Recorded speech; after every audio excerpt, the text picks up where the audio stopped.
सोचिए इस देश में मुसलमानों को किस तरह से राजनीतिक एजेंडा बना दिया गया है, उनका धर्म, उनका उठना बैठना, खाना पीना। लेकिन अगर आपको लगता है कि सिर्फ मुसलमानों से नफरत है उन लोगों की जो टीवी अखबार में बैठे हैं, तो आपकी गलतफहमी है।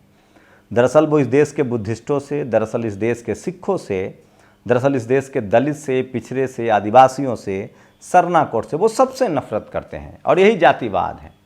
और ये आपको समझ में नहीं आता है। इसको समझने के लिए आपको बहुत महीन तरीके से पढ़ना पड़ता है। हमेशा से आपको ऐसे बताया जाता है जैसे इस देश में सिर्फ हिंदू मुस्लिम की लड़ाई होती रही। आप सोचिए, मैं कुछ उदाहरण दूंगा, उसके बाद ले चलूंगा आपको किस तरह से हलाला को लेकर यूपी सरकार के बयान आ रहे हैं और मीडिया उसके किस तरह से खबरें बना रही है। हलाला का लाइसेंस रद्द होगा, हलाला नहीं चलने देंगे, यूपी सरकार कार्रवाई करेगी। ठीक है, सरकार है, उसको जो अच्छा लगे करे, कानून बना सकती है, कार्रवाई कर सकती है। लेकिन मैं पब्लिक परसेप्शन बता रहा हूँ।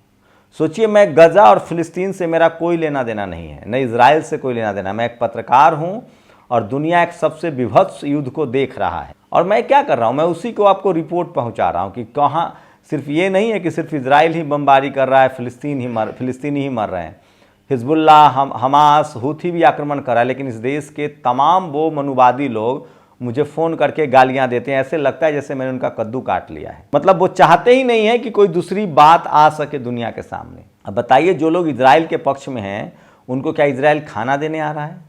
कोई फिलिस्तीन के पक्ष में है, वो तो समझ में आता है कि फिलिस्तीन एक पीड़ित है। जैसे मान लीजिए आप सड़क पर जा रहे हैं और कोई आदमी किसी पर अत्याचार कर रहा है, तो आप सही इंसान है तो आप रुकेंगे, उसको मना करेंगे कि आप गलत कर रहे हैं। लेकिन भारत में हो ठीक इसके उलट रहा है। जो गलत कर रहा है लोग उसके साथ खड़े हैं। ये वही लोग हैं जो कल तक जब इन्हीं यहूदियों पर हिटलर अत्याचार कर रहा था तो वो हिटलर के साथ खड़े थे। जब मुगल अत्याचार करे तो मुगलों के साथ खड़े थे। जब अंग्रेज अत्याचार करे तो जब अंग्रेज के साथ खड़े थे। जब जातिवाद का अत्याचार होता है तो जातिवादियों का ये झुंड है। लेकिन मैं फिर कह रहा हूँ, असली इंसानियत होती है कि आप गलत को गलत और सही को सही कहिए। नमस्कार, मैं शंभू कुमार सिंह और आप देख रहे हैं नेशनल दस्तक। इस देश में आरएसएस और बीजेपी को मुस्लिम की राजनीति कितना सूट करता है उसकी बानगी देखिए। इस देश में किस तरह से पब्लिक परसेप्शन फैला दिया गया है कि मुसलमान और इस्लाम के बारे में किस तरह के दकियानूस सोच फैला दिए गए हैं। और सोचिए, भारत का संविधान सबको अपने राजनीतिक, सामाजिक, आर्थिक और सांस्कृतिक अधिकार देता है। यहाँ तक कि फंडामेंटल राइट्स में है रिलीजियस राइट्स। मैं जिस धर्म को चाहूँ मान सकता हूँ, मैं जिसकी आराधना करूँ, मैं जिस व्यवस्था को मानूँ। व्यवस्था कहने का मतलब है धार्मिक व्यवस्था। मैं चाहूँ तो इस्लाम मान सकता हूँ, मैं चाहूँ तो वैदिक धर्म को मान सकता हूँ, मैं चाहूँ तो गुरु नानक साहब सिखिज्म मान सकता हूँ, मैं चाहूँ तो बुद्धिस्ट हो सकता हूँ, मैं चाहूँ तो क्रिश्चियन हो सकता हूँ, मैं चाहूँ तो किसी धर्म को ना मानूँ। ये मेरा फंडामेंटल राइट है, किसी का इंटरफेयर नहीं है। भारत में संवैधानिक दायरे में रहकर कोई क्या खाएगा, क्या पिएगा, क्या पहनेगा, ये सब कुछ तय होता है। अगर कोई चीज़ आपके रिलीजन में सूट नहीं करता है तो आप उस रिलीजन के लोगों को मना कर सकते हैं, समझा सकते हैं। लेकिन ये नहीं कि आप दूसरे को मना कर सकते। जैसे मान लीजिए मुझे कोई चीज़ खाना पसंद नहीं है या मेरे वो धर्म में नहीं है, तो मैं दूसरे धर्म वाले को नहीं मना कर सकता हूँ कि आप ये मत कीजिए। जैसे इस्लाम के मानने वाले सूअर नहीं खाते हैं, लेकिन उनको ये अधिकार नहीं कि वो दूसरे को मना करे कि आप ये मत खाइए। भारत में बहुत लोग हैं जो पोर्क मीट खाते हैं। उसी तरह से सोचिए कि किस तरह से जो धार्मिक बहुसंख्यक लोग हैं वो चीज़ों को दूसरे पर थोप रहे हैं और ये गलत है। और हलाला भी इसी कड़ी में है और इस पर बात करनी पड़ेगी, तो उस पर ही लेकर मैं कुछ कहूँगा। लेकिन अगर आपको आज लगता है कि सिर्फ मुसलमानों को टारगेट किया जा रहा है, मुस्लिम कम्युनिटी निशाने पर है, तो आप गफलत में हैं। तो हलाला को लेकर किस तरह की बात की जा रही है, हलाल को लेकर किस तरह की बातें हो रही है, वो सब मैं बताऊंगा आपको। हलाला को लेकर, एक व्यवस्था को लेकर किस तरह के पूरे मुस्लिम समाज को बदनाम किया गया। और अब तो टेलीविज़न चैनल इजराइल फिलिस्तीन के बहाने इस्लाम को भी टारगेट कर रहे हैं, उस पर ही बात करूँगा। सोचिए, इस देश में सिखों का नरसंहार हुआ, उस समय सिखों को दुश्मन बताया गया, तब भी उनकी रिलीजियस आइडेंटिटी थी। इंदिरा गांधी के हमलावर कोई इक्का दुक्का लोग थे, लेकिन उसकी वजह से पूरे सिख समुदाय पर हमला हुआ। उस समय हमला करवाने वाले कौन लोग थे, इनकी पहचान कीजिए। इस देश में हज़ारों साल से, लगभग 2000 साल से दलित पर उनको अछूत बनाकर, आज की जो SC ST OBC किसान कम्युनिटी है उनको शूद्र बनाकर किस तरह से हमला हुआ, ये सब जग जाहिर है, हम सब जानते हैं। लेकिन सवाल है कि जब किसान आंदोलन कर रहे थे तो वो खालिस्तानी हो जाते हैं, पाकिस्तानी हो जाते हैं, मुसलमान पाकिस्तानी हो जाता है, आतंकवादी हो जाता है, आदिवासी नक्सलवादी हो जाता है। ये सब परसेप्शन बनाया जाता है क्योंकि उनके पास टीवी है, अखबार है और मीडिया है और वो सिस्टम में बैठे हुए और बोलना जानते हैं। और अब आज के समय में और इनकी सबसे बड़ी होशियारी है, ये एक एक करके टारगेट करते हैं। जब ये सिखों का नरसंहार करते हैं तो बाकी कम्युनिटी को लगता है कि अरे हम तो सुरक्षित हैं। जब ये दलित पिछड़े आदिवासियों को मारते हैं तो बाकी लोगों को लगता है कि हम सुरक्षित हैं। मुसलमानों को लगता है आज मुसलमान मारे जा रहे हैं, मुसलमानों के धार्मिक अधिकार छीने जा रहे हैं, तो बाकी कम्युनिटी को लगता है कि अरे हम तो ठीक हैं, सुरक्षित हैं। लेकिन मैं फिर कह रहा हूँ, कोई सुरक्षित नहीं है। ये जो मनुवाद, जातिवाद, ब्राह्मणवाद है वो धीरे धीरे सब पर हमला करता है। तो सोचिए, ये तमाम खबरें मैं बता रहा हूँ, सरकार को हक है। आप सोचिए, बंधक की रिहाई पर कतर का बड़ा बयान। जो भारतीय लोगों को फांसी की सज़ा हुई है, मीडिया उसको ऐसे खबर को प्रोपगेट करती है जैसे भारत सरकार वहाँ सबसे ज़्यादा सफल है तो वो वापस क्यों नहीं आ रहे हैं, ये सबसे बड़ा सवाल है। खबरें भी ऐसे चलाई जाती है कि आपको लगे कि अरे सरकार को कुछ कहिए। 150 घंटे से 25-40 जान, मजदूरों की बिगड़ी तबीयत, इंडिया टीवी। सोचिए, अगर यही कोई दूसरी सरकार होती तो कितनी आलोचना होती, लेकिन चूंकि बीजेपी की सरकार है, मीडिया मैनेजमेंट का खेल है, चूँकि आरएसएस है, उनको उनकी जाति की सरकार है, उनके धर्म की सरकार है, और जिन जाति और धर्म के लोग सरकार में हैं, सत्ता में हैं, उन्हीं के लोग टीवी अखबार में हैं। इसीलिए इस खबर को भी ऐसे परोसा जाता है जैसे सरकार कितना काम कर रही है। सुरंग में मौत से जंग 7वां दिन, 7 दिन हो चुके हैं। विश्वगुरु अब तक अपने लोगों को निकाल नहीं पाए हैं। किस बात के विश्वगुरु हैं हम? क्या है हलाल कांड जिस पर सख्त हुए योगी? सोचिए, योगी सरकार जो है वो हलाल जो फूड है, हलाल जो कॉस्मेटिक्स है, मुस्लिम समाज के धर्म में इस तरह का एक एथिक्स है। जैसे तमाम जो वैदिक धर्म के लोग हैं वो गाय को पूजनीय मानते हैं, वो गाय के कत्ल के खिलाफ हैं, उनका भी सम्मान होता है। तो सवाल है कि लेकिन इसी देश में कई ऐसे राज्य हैं जहाँ बीफ पर बैन नहीं है। तो यूपी सरकार जो है हलाला को लेकर किस तरह से मुस्लिम समाज को बदनाम किया गया, तो सोचिए ये सबसे बड़ा सवाल है जो मैं आपके सामने। और 7 दिन में 40 जिंदगियां रुका रेस्क्यू ऑपरेशन, कब बाहर आएंगे मजदूर? टीवी अखबार, ये जी न्यूज़ है, ऐसे खबर चलाते हैं जैसे सरकार की तारीफ हो। कोई सवाल नहीं पूछ रहा है कि इसके लिए जिम्मेदार कौन है, इसके लिए कैसे होगा, सबसे बड़ा सवाल है। लेकिन सोचिए, और हलाल को लेकर सोचिए किस तरह से हलाल प्रोडक्ट बेचने पर लग सकता है बैन। ठीक है, आपकी सरकार है, यूपी में सरकार है, आप जो चाहे कर सकते हैं। इस खबर और इस खबर में अंतर देखिए। बिहार के इस मंदिर में 365 दिन और 24 घंटे विराजते हैं भगवान सूर्य। ये भी न्यूज़ एक चैनल है। तो सोचिए, जिस धर्म के, जिस जाति के लोग टीवी अखबार में हैं वो अपने धर्म को फैलाते हैं, प्रचार प्रसार करते हैं, उसका महिमा मंडन करते हैं, और जिस धर्म और बाकी धर्मों को वो किस तरह से नीचा दिखाते हैं। और खासकर अभी मुसलमानों को टारगेट किया जाता है। बम गिरा, इस्लामिक जिहाद का हेडक्वार्टर उड़ा। ये सोचिए, इस्लाम का क्या लेना देना है? तो सोचिए किस तरह से धार्मिक आइडेंटिटी को, लेकिन दूसरा कोई बोल दे तो दूसरे की भावनाएं हाथ हो जाती है। हलाल पर योगी का हंटर क्यों तिलमिलाए कट्टरपंथी? तो सोचिए, हलाल प्रोडक्ट के जो डिमांड कर रहे हैं उनको कट्टरपंथी कहा जा रहा है।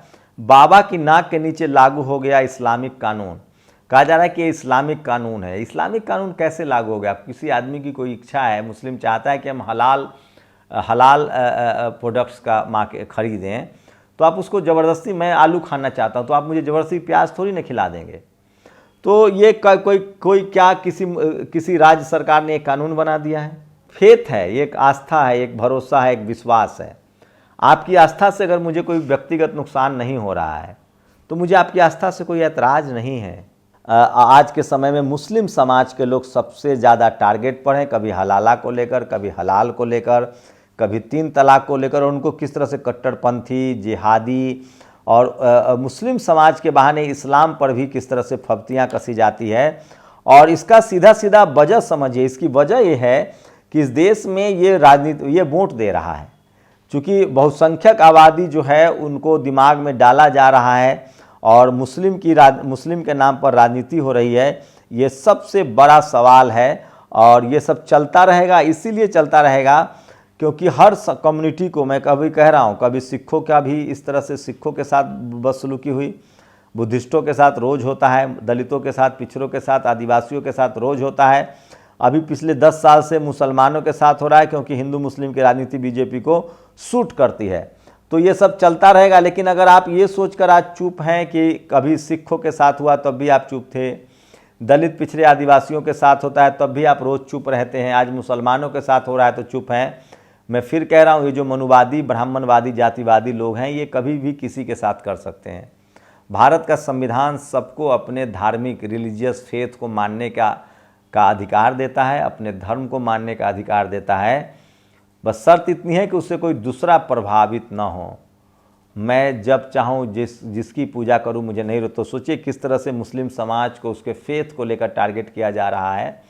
और इसीलिए सवाल है कि क्या धार्मिक आज़ादी खत्म हो रही है। बहुत सारे कानून बने हैं लफ्ज़ियात को लेकर या धर्म परिवर्तन को लेकर, जबकि संवैधानिक व्यवस्था थी कि कोई भी आदमी किसी भी धर्म को में जा सकता है, उस पर कोई रोक टोक नहीं है।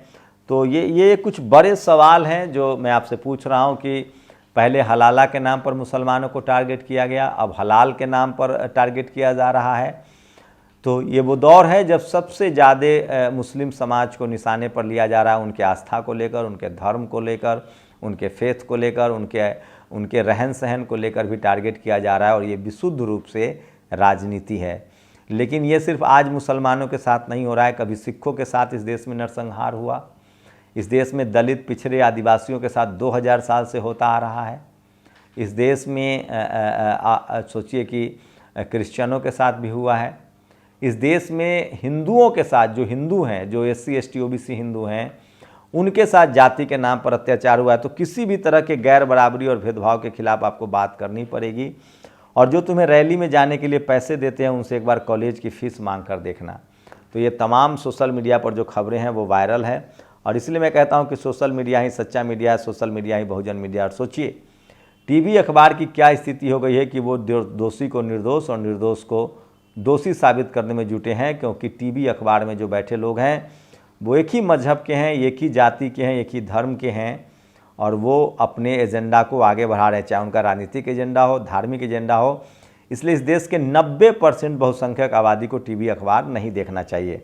एक महिला सुप्रीम कोर्ट की जो जज बनी, उन्होंने जब गांधी की हत्या हुई थी तो किस तरह से एक मराठी, तब वो कॉलेज में थी, तो एक मराठी महिला ने कहा कि हो सकता है ये मुसलमानों ने किया होगा, हो सकता है कि ये मुसलमानों ने किया होगा, इस तरह की लाइन थी। और वो जो परसेप्शन है वो आज भी मुसलमानों के खिलाफ चल रहा है। लेकिन सवाल है कि इसके लिए वो तमाम लोग जिम्मेदार हैं जो समय रहते अपने हक अधिकार के लिए सचेत नहीं हैं, बात नहीं करते हैं। और जब आप बात नहीं करेंगे तो आपको इन सब चीज़ों से दो चार होना पड़ेगा। और वो मैं खबर लगातार बता दूं कि किस तरह से सोशल मीडिया पर तमाम खबरें जो हैं वो वायरल है। तो सोचिए किस तरह से आज मुस्लिम समाज के धर्म को लेकर, उनकी आइडेंटिटी को लेकर टारगेट किया जा रहा है, सरेआम टारगेट किया जा रहा है। कोई उनके पक्ष में बोलने वाला नहीं है, बात करने वाला नहीं है। और इसके पीछे मुस्लिमों का हाथ भी होगा। गांधी हत्या के बाद लीला सेठ का हॉस्पिटल में, सोचिए लीला सेठ तब स्टूडेंट थे, बाद में ये सुप्रीम कोर्ट की जब पहली महिला चीफ जस्टिस बनी, जब ये लीला सेठ जो है वो पहली महिला चीफ जस्टिस थी। और इनके कॉलेज में जब गांधी की हत्या हुई तो एक मराठी महिला ने कहा कि हो सकता है मुसलमानों ने किया होगा, जबकि बाद में पता चला कि वो ब्राह्मण मराठी था जिसने गांधी की हत्या की थी, गोडसे। और हलाल सर्टिफिकेशन वाले प्रोडक्ट्स पर यूपी सरकार सख्त, CM योगी लेंगे एक्शन। और तो सोचिए इस तरह की खबरें हैं। और यूपी में हलाल सर्टिफिकेशन के वाले उत्पादों की बिक्री पर लगेगा बैन, CM योगी हुए सख्त है। तो किस तरह से लगातार आप कल्पना कर सकते हैं कि मुस्लिम समाज के पॉलिटिकल धार्मिक इशू को, धार्मिक पहचान को, धार्मिक फेथ को, रिलीजियस फेथ को पॉलिटिकल इशू में तब्दील किया जा रहा है। लेकिन अगर आज आपको लगता है कि सिर्फ मुसलमानों के साथ हो रहा है तो आप गफलत में हैं। इस देश के 90% आबादी के साथ जो मुट्ठी भर लोग हैं वो लगातार कभी धर्म के नाम पर, कभी जाति के नाम पर अन्याय करते रहे हैं बस। और इसकी वजह है कि सब लोग एकजुट होकर संवैधानिक तरीके से अपनी आवाज़ उठाते नहीं है। इसीलिए कभी सिखों का नरसंहार होता है, कभी मुसलमानों को टारगेट किया जा रहा है, कभी क्रिश्चियनों को टारगेट किया जाता है, कभी बुद्धिस्टों को टारगेट किया जाता है, और खुद अपने ही हिंदू धर्म के भाई बहनों को जाति के नाम पर टारगेट किया जाता है। इससे पहले कि सब देर हो जाए, आपको अपनी बात उठानी पड़ेगी, कहनी पड़ेगी संवैधानिक दायरे में। तो हलाल से लेकर हलाला तक और तमाम 3 तलाक से लेकर, लेकिन तमाम जो सोशल रिफॉर्म एक अलग चीज़ है। सोशल रिफॉर्म होना चाहिए, सामाजिक सुधार होनी चाहिए, लेकिन धार्मिक फेथ के आधार पर राजनीति करना और एक पूरे कम्युनिटी को बदनाम करना कहाँ तक जायज़ है? अपनी प्रतिक्रिया जरूर दीजिए। शुक्रिया। नेशनल दस्तक की आपसे गुजारिश है कि अगर इसको बचाना चाहते हैं तो नेशनल दस्तक को सब्सक्राइब करने के लिए रेड कलर के सब्सक्राइब बटन को दबाएं, फिर बेल आइकन की घंटी दबाएं। नेशनल दस्तक को बचाने के लिए बहुत ज़रूरी है कि हर खबर को शेयर करें, लाइक करें, कमेंट जरूर करें।